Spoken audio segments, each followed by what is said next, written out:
This is Counterpoint, and I'm your host, Tanya Granick-Allen. It's the most wonderful time of the year. That's right, folks. It's election time, my favorite time of the year. And has this election been exciting so far? I think so. Just a few months ago, the Conservatives, led by Pierre Poilievre, were on track to form government with a commanding majority. Then in January, Justin Trudeau prorogued Parliament. A snap Liberal leadership was called. Mark Carney was selected leader and then sworn in as Prime Minister, all in about 2 months. And now, latest polling indicates that the federal Liberals are on track for a majority. What a turnaround. But elections really ought to come down to the issues. So with that in mind, it's time to take stock of the issues, evaluate the candidates, and decide who will govern the next 4 years of your life. Joining me now for Counterpoint's federal election panel are Brock Stephenson, a political commentator and Conservative Party member, as well as Andrew Perez, principal at Perez Strategies and a Liberal Party strategist. Gentlemen, thank you both so much for joining me, and this really is my favorite time of the year. I love election season, but this one has been very surprising. So let's start with you, Brock. Why was this election called early? Because technically it didn't have to be called till October. The election got called early because Parliament was broken and has been that way for quite a few months. Mark Carney became Liberal leader, saw an opportunity to seize the moment of him fighting against Donald Trump rather than Pierre Poilievre and Jagmeet Singh, and decided to jump into the fray and see if he can outlast Charles Tupper as Canada's shortest serving Prime Minister. Oh my goodness. So, Andrew, how do you respond to that? Why do you feel that the Liberals felt this was the right moment? Yeah, I don't disagree with Brock. I mean, at the end of the day, the Conservative Party had been demanding a carbon tax election for months. It was unlikely that Mr. Carney was going to be able to secure the confidence of the House of Commons moving forward. And of course, Mr. Carney does not have a seat.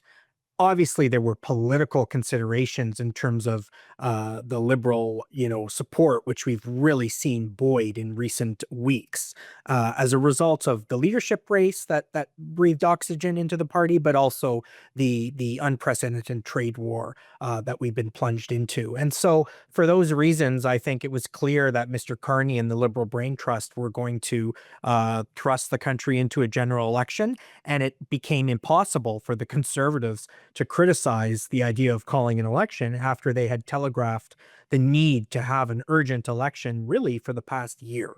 Well, And I guess so it's the Conservatives finally have the election they wanted, but they're clearly trailing in every public opinion poll. so this may be a case of be careful of what you wish for, right? Okay, Brock, what are the polls saying? Have you had a chance to look at some of the latest polling? Well, the Liberals have come back from the dead, which I guess with an Easter election might be appropriate, although this Prime Minister wasn't born on Christmas Day, so we'll see. I think the Liberal Party has a new leader bounce, and Mark Carney's probably approaching his ceiling if he isn't there already. Pierre Poilievre has been out of sight, as has Jagmeet Singh and the other party leaders for the last 2.5 months, while the Liberals had their coronation of Mark Carney over 8% Chrystia Freeland. I think that this is the real issue: is Canadians are going to get a chance to scrutinize Mark Carney just the way they've been scrutinizing the opposition leaders. Mm-hmm. And head to head, we'll see how things go in the French and English debates in a few weeks. But still, the polling is extreme. I had to speak to a few, I guess you could say, insider friends. Say, are these polls really accurate? I mean, there are a few outliers, but for the most part, I mean, like a recent Nanos poll shows that almost 44% for the Liberals, 36.1% for the Conservatives. I mean, a few months ago, this would have been the opposite. In fact, a far bigger difference between if the Conservatives were on top, it would have been a bigger gap. NDP's 10, Bloc Québécois holding at 5.3 or so. Are you surprised with these numbers, Andrew? I'm not. If you look at the polls, they range from a dead heat to the Liberals 9 to 10 points ahead.